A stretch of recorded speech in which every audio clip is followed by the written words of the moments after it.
कलकत्ता में। कौन सा गीत था वो? हिंदुस्तान में ब्रिटेन के लोगों के समर्थक बहुत बड़ी संख्या में रहे, और ना सिर्फ ब्रिटेन के समर्थक रहे बल्कि अंग्रेजों के तलवे चाटने वाले घराने इस देश में रहे।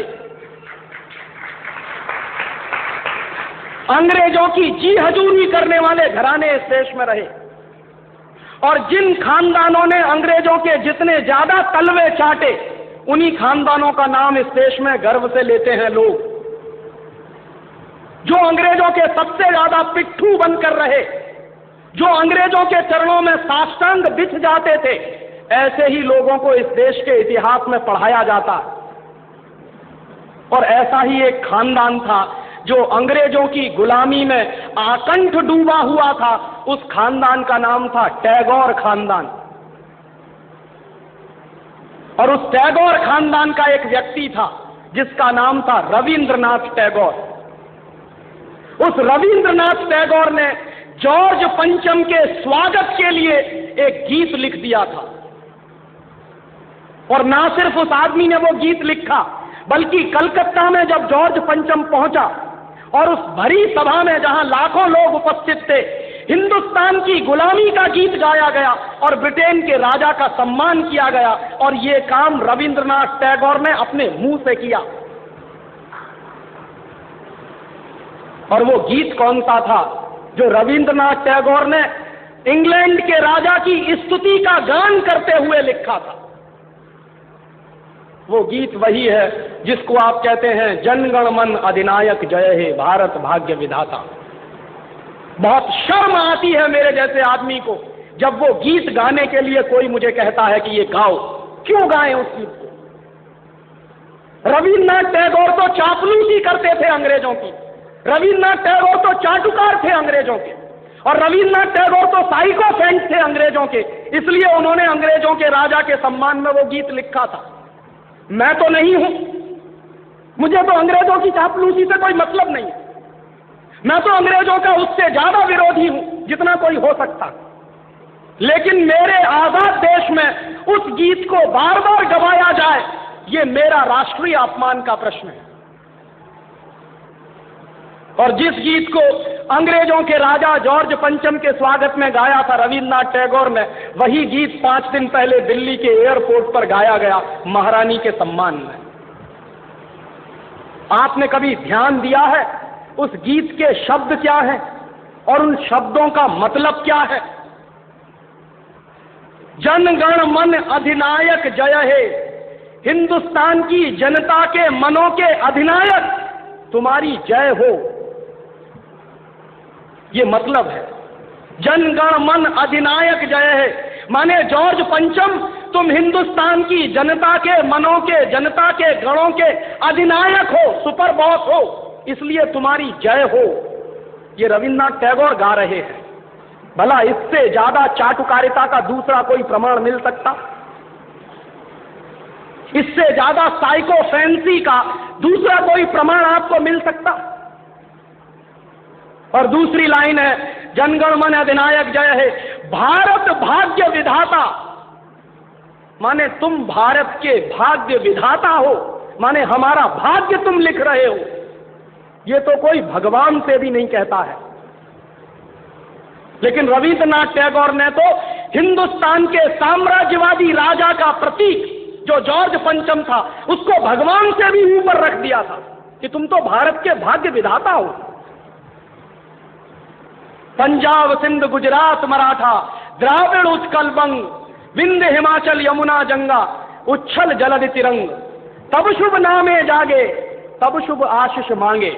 माने पंजाब सिंध गुजरात मराठा द्राविड़ उत्कल बंग, ये सारा हिंदुस्तानी इलाका तुम्हारे लिए आशीष मांग रहा है, तब शुभ आशीष मांगे। तुम्हारी भलाई की प्रार्थना कर रहा है। ये पूरा हिंदुस्तान जो अंग्रेजों की गुलामी में सिसक रहा था, उसको रविन्द्रनाथ टैगोर लिख रहे हैं कि ये सारा का सारा हिंदुस्तान तुम्हारे लिए आशीष मांग रहा है, तब शुभ आशीष मांगे। और वो सारी की सारी आशीष हम तुमको दे रहे हैं अपनी तरफ से। और अंत में जनगण मंगलदायक जय हे भारत भाग्य विधाता, वही भारत के भाग्य विधाता तुम्हारा मंगल हो, तुम्हारा कल्याण हो। माने जो हमको गुलाम बनाने के लिए आए हैं उनकी चाटुकारिता में कोई आदमी कितना बिक सकता है, इसका ये निकृष्ट नमूना है। और अंत में वो कह रहे हैं कि जय हे जय हे जय हे, माने तुम्हारी ही जय है, तुम्हारी ही जय है, तुम्हारी ही जय है। ऐसा गुलामी का प्रतीक गीत ये गुलामी के दिनों में गाया गया एक ऐसे हिंदुस्तानी की तरफ से जिसको शायद आप बड़े श्रद्धा की नजर से देखते हैं। और ये गीत जब गा दिया था उन्होंने और चरणों में बिछ गए थे रविंद्रनाथ टैगोर, तब अंग्रेजों ने उनको नोबेल प्राइज दिलवा दिया था पुरस्कार के रूप में। रविंद्रनाथ टैगोर को ऐसे ही नोबेल प्राइज नहीं मिला था। अंग्रेजों ने कुछ नियम बनाए थे, कुछ परंपराएं बनाई थी। और अंग्रेजों के नियम क्या थे? जो अंग्रेजों की जितनी ज्यादा चाटुकारिता करे, जो अंग्रेजों के जितने ज्यादा पैर चाटे, उसी को अंग्रेजी सरकार राय बहादुर का खिताब देती थी। उसी को अंग्रेजी सरकार हिंदुस्तान में और इंग्लैंड में नाइटहुड की पदवियां दिया करती थी। ऐसे ही लोगों को अंग्रेजों की तरफ से इनाम मिलते थे क्योंकि वो अंग्रेजों के चरण चाटते थे और हिंदुस्तान को गालियां देते थे।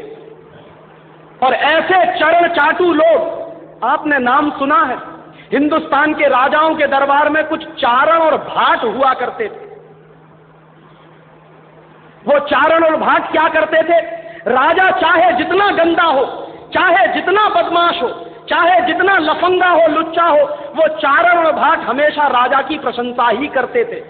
बदले में राजा उनको कुछ इनाम बांटता था। ऐसे चारण भाटों का खानदान है ये टैगोर खानदान, जिन्होंने ये गीत लिखा है। और मेरा अंदर से रोम रोम कांप जाता है जब कोई मुझे कहता है कि राजीव भाई जनगण मन गाइए। क्यों गाएं? हिंदुस्तान का गीत नहीं है जनगण मन अधिनायक है। हिंदुस्तान का गीत तो वंदे मातरम रहा है।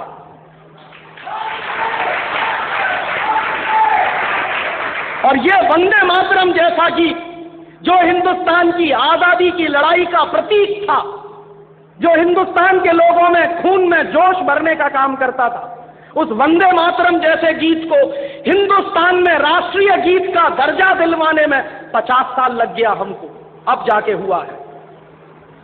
लेकिन जो गुलामी के जमाने का गीत था जनगण मन अधिनायक जय है, वो आजादी के तुरंत बाद हिंदुस्तान के उन गुलाम लोगों ने जो शरीर से आजाद होंगे लेकिन दिमाग से गुलाम होंगे, हिंदुस्तान का राष्ट्रीय गीत बनाया था उन्होंने। और आप में से बहुत कम लोग जानते होंगे कि कांग्रेस के 2 अधिवेशन हुए थे, जिन दोनों अधिवेशनों में यह फैसला हुआ था सर्वसम्मति से कि हिंदुस्तान की आजादी के बाद जनगण मन हमारा राष्ट्रीय गीत नहीं रहेगा। यह फैसला हुआ था कांग्रेस की समिति में। लेकिन उन्हीं कांग्रेस के लुच्चे नेताओं ने आजादी के बाद उसी को अपने देश का राष्ट्रीय गीत घोषित करवा दिया। इससे ज्यादा शर्म की दूसरी बात कोई हो नहीं सकती।